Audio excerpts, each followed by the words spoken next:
এটা সানভি না? ওর মতো লাগছে। এত বছর পর ওর সাথে আমার দেখা হবে ভাবতেই পারিনি। আচ্ছা, ও কি আমাকে চিনতে পারবে নাকি ভুলেই গেছে? যদিও আমাকে চিনতে না পারে। Excuse me, Maya. Sanvi. Exactly. MM college, science, হ্যাঁ? কমার্স। 6 বছর। 6 বছর 4 মাস। তোমার সাথে এইভাবে দেখা হয়ে যাবে কখনো ভাবিনি। বসি। 6 বছর 4 মাস। তোমার দিকে এক্সাক্ট সব মনে আছে। নাটক সিনেমায় দেখছি আমি, না যে হিরো যখন হিরোইনকে পছন্দের কথা বলে, ভালোবাসা। বাই দ্য ওয়ে, আমি কিন্তু খারাপ কিছু বলি নাই, না মানুষের ভালো লাগার কথা শেয়ার করতেই পারে। কমপ্লিটলি ডিসঅ্যাপিয়ার কেন?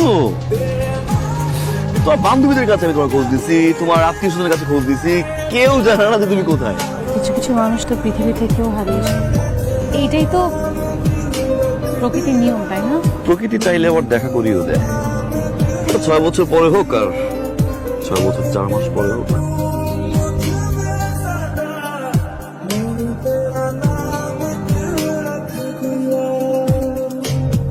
Thank you. সিঙ্গাপুরে আসার পর আজকের দিনটা ছিল আমার জন্য বেস্ট ডে। আসলে কোথায় উঠছে? হোটেলে। আর কোথায় উঠবো? একা? একা। আমার একটা ইউনিভার্সিটি ফ্রেন্ড আছে, নাম সাকিব। কিন্তু ও তো জব করে, সপ্তাহে 5 দিন ওয়ার্কিং ডেজ। আসলে তো একাই আছে। তুমি চাইলে কিন্তু আমারও কেউ উঠতে পারো। তোমার সমস্যা হবে, প্লাস আমি তো আমার হোটেলে ঠিক আছি, সো কেন ওখানে? আমার কোনো সমস্যা হবে না। মায়া, আমি তোমার কলেজ ফ্রেন্ড না? আজ থেকে তুমি আমার অ্যাপার্টমেন্টে থাকছো। মায়া, আচ্ছা, ও হচ্ছে আমার ইউনিভার্সিটির ফ্রেন্ড। সাকিব। রাইট। আর ও হচ্ছে আমার কলেজ লাইফের ফ্রেন্ড সানভি। আজ থেকে আর তোমার কোনো টেনশন নেই। আমি মায়াকে নিয়ে যাচ্ছি আমার অ্যাপার্টমেন্টে। You are too busy, I heard it. না নো ওয়ারিজ, আমি সময় দিচ্ছি। আমি যে কি প্যারা ছিলাম বলি না, মানে আমি না করতে পারি অফিস কি না বলি? করে আমি এখন তোর জন্য প্যারা হয়ে গেছি। প্যারা বলতে বুঝছি বুঝছি, সব আচ্ছা, বুঝছি। ওকে, অলরাইট, তোমরা ঝগড়া করো, আমি বিলটা জমা দিয়ে আসি। Bro, I have drop net. একটাই বেডরুম? হ্যাঁ, আমি দেখাই যাচ্ছি। আমি কোথায় থাকবো? তোমরা তুমি বেডরুমই থাকবে, নো ওয়ারিজ। আর তুমি? আমি ফ্লোর, সোফা, এনিওয়ে। তোমাকে যদি সিঙ্গাপুরে না পেতাম তাহলে সিঙ্গাপুরের লাইফটা অনেক বোরিং হয়ে যেত, অনেক। সেদিন হারিয়ে গিয়েছিলেন, ভালো লাগার কথা বলেছিলাম, দোষে কিছু করে নিয়ে। আরে ভালো লাগার কথা বললে কি চলে যায় না? সেই দিন যখন আমি বাসায় যাই, বাসায় গিয়ে জানতে পারি যে আমার বাবার ট্রান্সফার হয়ে গেছে। তুমি তো জানো আমার বাবা সরকারি চাকরি করে, আর যারা সরকারি চাকরি করে তারা আজকে এখানে, কালকে ওখানে। তখন তো আমাদের পার্সোনাল কোনো ফোন নেই যে তোমাকে ফোন করে জানাবো। আচ্ছা, আমার একটু যেতে হবে, সাকিবের সাথে দেখা করব, তারপরে হোটেলে যাব। আমাদের কাছে সময় থাকে না কেন? ভালোবাসার মানুষকে হারানোর পর তাকে আবার খুঁজে পাওয়ার আনন্দটা ফিকে হয়ে যাচ্ছে নিয়তির কাছে। কি সমস্যা আপনার? আপনি ফোন করছেন কেন? আমার কোনো খোঁজ খবর আপনার রাখার দরকার নাই। আপনি শান্তি খুঁজে পাইছেন, আপনি শান্তিতে থাকেন। আপনার টাকা পয়সা সহায় সম্পত্তি আমার কিচ্ছু লাগবে না। That's it. কার সাথে এভাবে কথা বললে? বাবার সাথে।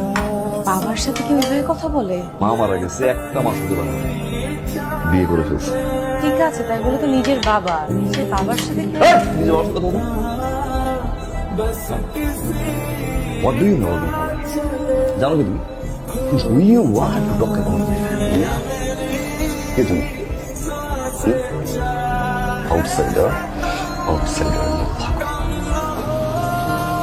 মায়া, Maya, listen to me. Maya, আমি তোমাকে ড্রপ করতে পারবো না। মায়া, মায়া, কোনো হোটেল পাওয়া যাবে না। Maya, it's Singapore, it's not any contact of মায়া।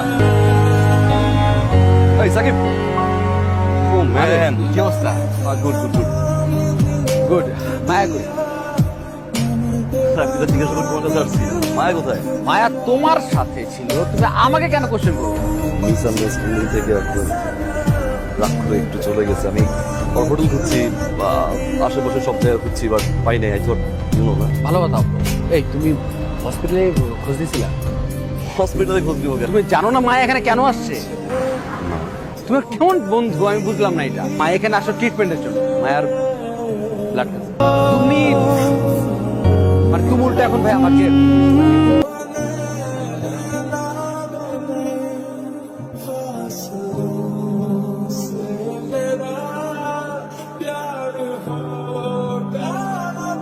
মায়া, মায়া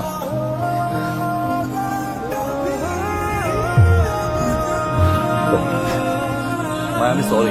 মায়া মায়া আমি সরি। একটা minute, I need 1 minute, Maya. আমার সঙ্গে তোমাকে কাছে পাইনি না। প্রতিটা সেকেন্ড তোমার